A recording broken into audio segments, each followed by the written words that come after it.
Hello everyone. This is the most revered holy basil. It's in a really small pot here, but I think it may have rooted to the ground. There are a couple of varieties that are grown in most temples and in almost every Hindu household in India. One is the green variety. This particular one has the mostly green stems other than when it's more woody. And there's another one which has the black stems, and that one is called Krishna basil. Both of them are revered in Hinduism. So wanted to start this clip as I will be showing a few plants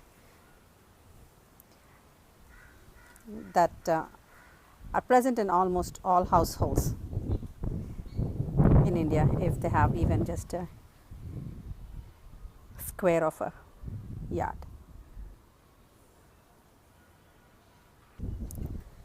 This is the betel leaf. It's again used in many ways, including many Hindu ceremonies. The leaves are used in various prayers. It's also used to make a nice delicacy called pan. The leaf is plucked out and they add calcium carbonate and a few other things, and the whole thing is folded and molded in various different ways, and it's just eaten after a nice dinner or a lunch in many festivities. It turns the tongue red for an hour or two and has a very tangy taste. There are many varieties in this, and in fact in the fruit and spice park in Homestead, Florida, I see a huge vine. That particular vine has largely almost 12 to 13 centimeters in size.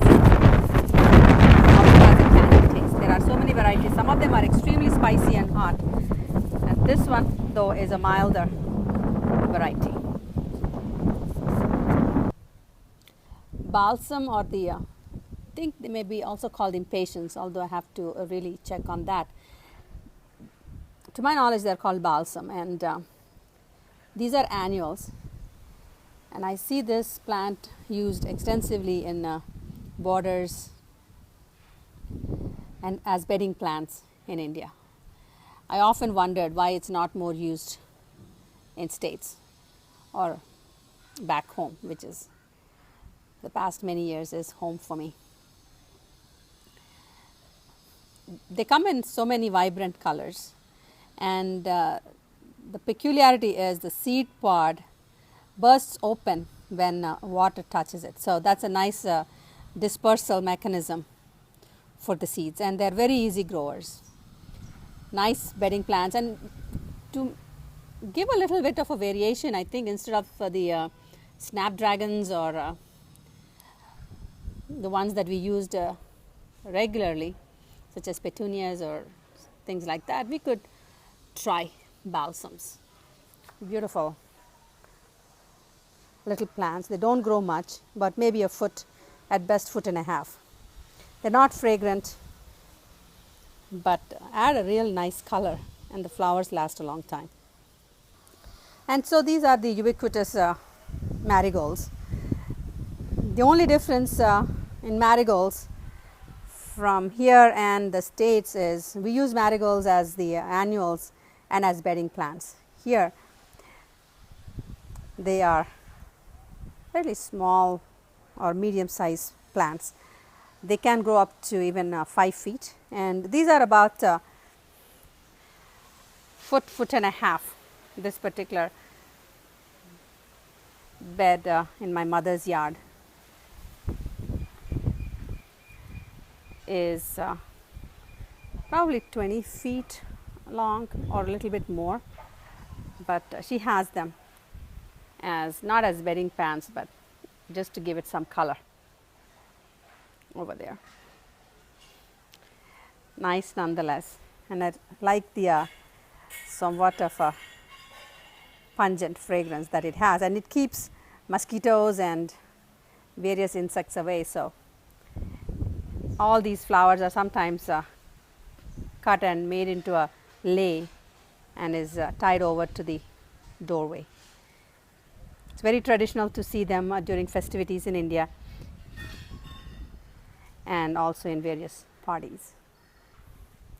Carnation of India is a beautiful medium to a large size shrub, pure white flowers that come in 2 to 3 layers, although not fragrant.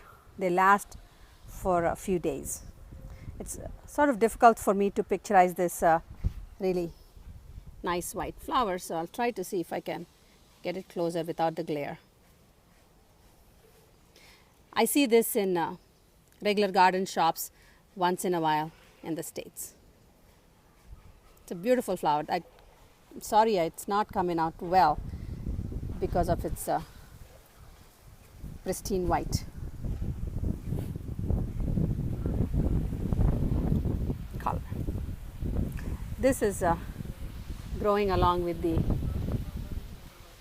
Parijat, Nyctanthes arbor tristis, another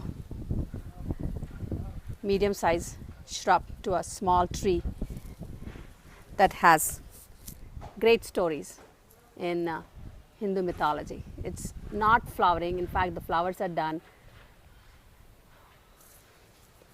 most of it anyways, but I'll try to see a couple of flowers that are on the floor and I've tried to pick them up just to show the flowers.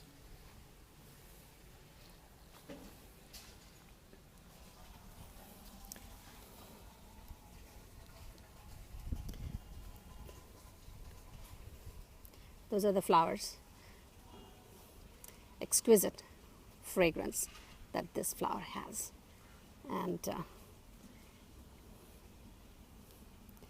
so many beautiful stories about this flower in Hindu mythology. Pinwheel jasmine is not a true jasmine, although it's called a pinwheel jasmine, tabernamontana I think, and not a fragrant flower. A medium to a large size shrub. I see this particular flower in garden centers all the time, and I've seen this used extensively in landscapes in Florida. Exquisite flower.